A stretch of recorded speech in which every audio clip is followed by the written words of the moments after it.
नमस्कार दोस्तों, मैं डाइट डॉक्टर आरपी यादव। पिछले वीडियो में हमने आपको बताया था कि डायबिटीज किस तरह से हमारे बॉडी में डेवलप होती है और ये अलग अलग स्टेज को पार करते हुए लास्ट स्टेज तक पहुंचती है। इसमें first stage insulin resistance, second stage hyperinsulinemia, third stage reactive hypoglycemia और fourth stage prediabetic condition, prediabetic stage.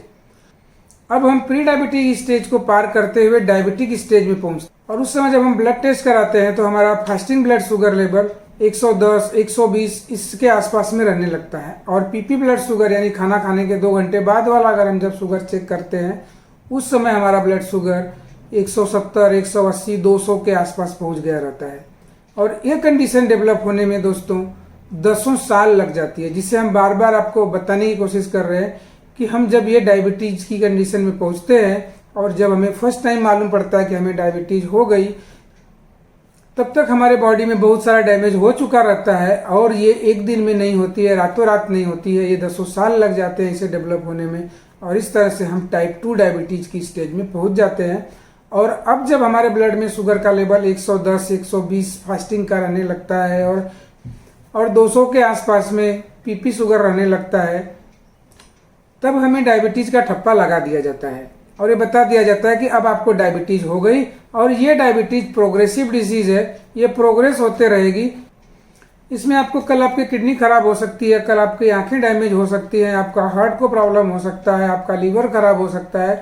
Diabetes is a progressive disease. और जब ये सब बातें हमारे दिमाग में डाल दी जाती हैं कि डायबिटीज कभी ठीक नहीं होती है, तो हमारा स्ट्रेस लेवल और बढ़ता है, जिसकी वजह से हमारा ब्लड शुगर और भी बढ़ने लगता है। तो मतलब आपको ठीक करने की बजाय आपको और बीमार बना दिया जाता है। साथ साथ में अब ये सब अवस्थाओं से गुजरने के बाद हम डॉक्टर के पास जाते हैं और हम इस उम्मीद से और ये खोजने की कोशिश करते हैं कि कोई ऐसी मेडिसिन मिले, कोई ऐसी दवा मिले, कोई ऐसा सॉल्यूशन मिले कि हमारी डायबिटीज रातों रात ठीक हो जाए। और उस कंडीशन में हम जाते हैं, गोली लेते हैं। और जब हम गोली लेते हैं, डॉक्टर के पास जा करके दवाइयाँ खाना शुरू करते हैं, वहीं पर दोस्तों शुरू होती है अगली स्टेज, 6वीं स्टेज। अभी तक तो आपको डायबिटीज का ठप्पा लगा था, जिसे हम टाइप 2 डायबिटीज बताते हैं। अब आप जब गोलियां चालू करते हैं, गोलियां खाना चालू करते हैं, तो आपको हम एक बात की जानकारी देना चाहेंगे कि आज तक कोई ऐसी गोली, ऐसी कोई टैबलेट नहीं बनी है जो इंसुलिन बनाती हो। इंसुलिन बनाती है केवल आपकी पैंक्रियाज, वो भी नेचुरल तरीके से। और जब उसको नेचुरल तरीके से ट्रीट किया जाएगा तब वो और अच्छे तरीके से, एक्टिव तरीके से आपके लिए हेल्प कर पाएगी। और वहां पर जैसे ही हम ड्रग्स का यानी मेडिसिन का यानी टैबलेट्स का सहारा लेते हैं, और वो टैबलेट क्या करती है, इसी बात को यहाँ पर आपको समझना है।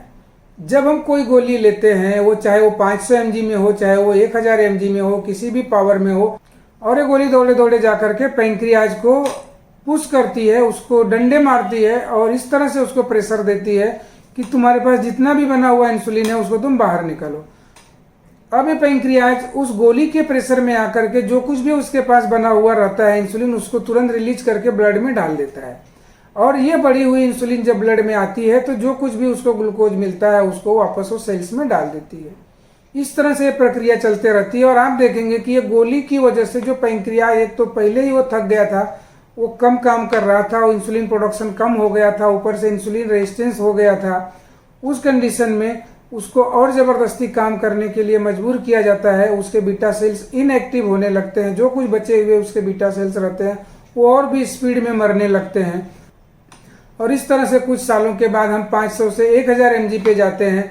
उसके बाद हम डबल गोली का कॉम्बिनेशन लेते हैं और मिला जुला करके अल्टीमेटली हम यही बोलना चाहेंगे आपको कि कोई भी गोली इंसुलिन नहीं बनाती है, वो केवल पैंक्रियाज को जाकर के पुश करती है। और इस तरह से कुछ दिनों के बाद एक तो पैंक्रियाज ऐसे ही पैदा होते ही आप लोड झेलते झेलते वो 35-40 साल की उम्र जाते जाते वो काफ़ी हद तक एग्जॉस्ट हो चुका रहता है। उसके बाद भी गोलियों के थ्रू हम उसको और भी ज़्यादा एग्जॉस्ट कर देते हैं और इस कंडीशन में जाकर के वो बेहोश होकर के पैंक्रियाज कंप्लीटली काम करना बंद कर देता है।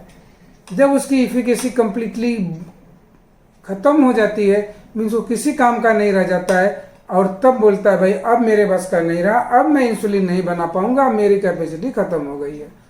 उस कंडीशन में तब आपको टाइप 1 डायबिटीज में कन्वर्ट कर दिया जाता है। यानी आपको हमने बताया कि आप प्री डायबिटिक स्टेज में थे, प्री डायबिटीज से डायबिटिक की कंडीशन में आए, और डायबिटिक जिसे हम टाइप 2 डायबिटीज बोलते हैं, जहां वहां पर भी अगर समय रहते अगर आप ध्यान देते हैं, आपके डैमेज हुए पैंक्रियाज को बचाया जा सकता है, आपको टाइप 1 में कन्वर्ट होने से बचाया जा सकता है। लेकिन अगर आप वहीं ध्यान नहीं देते हैं और गोलियों के पीछे अगर भागते हैं, तो यही गोलियां आपको टाइप 2 से टाइप 1 में कन्वर्ट कर देंगी, और जिस दिन आप टाइप 1 में कन्वर्ट हो गए उस दिन डॉक्टर भी हाथ उठा लेगा, बोलेगा अब गोलियों से काम नहीं चलेगा, अब मेरे बस का नहीं है, आपको अब इंजेक्शन लेना पड़ेगा इंसुलिन का।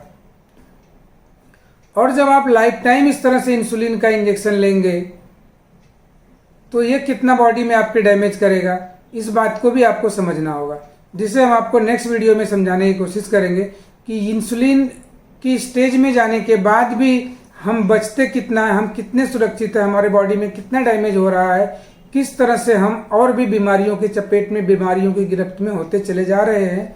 तो इसी बात को हम आपको नेक्स्ट वीडियो में समझाने की कोशिश करेंगे दोस्तों। तब तक के लिए हमारे इस चैनल को सब्सक्राइब करके रखिए ताकि नेक्स्ट वीडियो का नोटिफिकेशन भी आपको मिले, और साथ साथ में हमारे इस वीडियो को शेयर भी कीजिए ताकि ऐसे ज़रूरतमंद लोग हों जिन्हें कि इसकी ज़रूरत है, वो इसका बेनिफिट ले सके। धन्यवाद दोस्तों।